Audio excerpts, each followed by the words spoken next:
Epiphany and Epiphanytide. A season of revelation. Hi friends, I'm Chris, and welcome to today's Gospel Snack. Thanks for taking a few moments out of your day to reflect with me.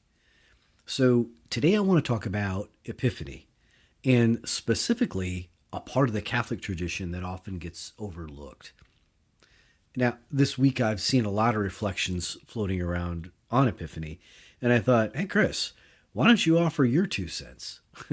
Especially because this feast connects back to something from my childhood. Hang in here with me, okay?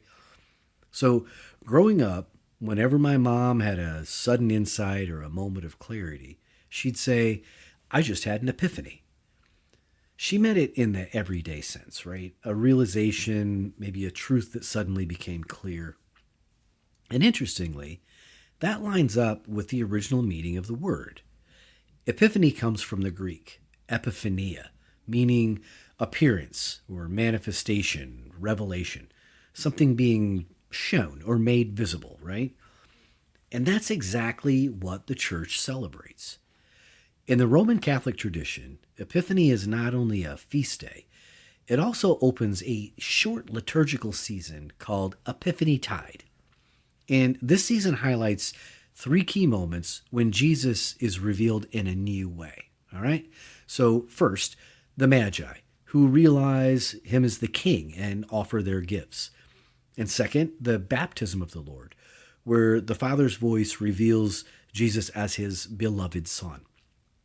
And the third, the wedding at Cana, where Jesus performs his first miracle and his glory is made known.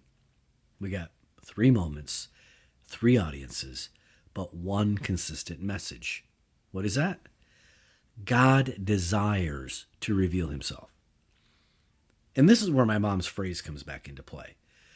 When she said she had an epiphany, she meant that suddenly she saw something she hadn't seen before. And Epiphanytide invites us into that same posture, paying attention to the ways that God reveals himself in our lives. Not always dramatically, not always loudly, but steadily, quietly, and often in small pieces. So as you continue through your day, folks, here's a thought I want to leave you with. Where might God be revealing something to you, even in a subtle way, that maybe you haven't fully noticed yet? That's Epiphany. That's Epiphanytide. That is a season of revelation. And thanks for listening. Until next time, stay open to what God's revealing. And as always, I'll be praying for you. Please pray for me, and may God's peace be with you.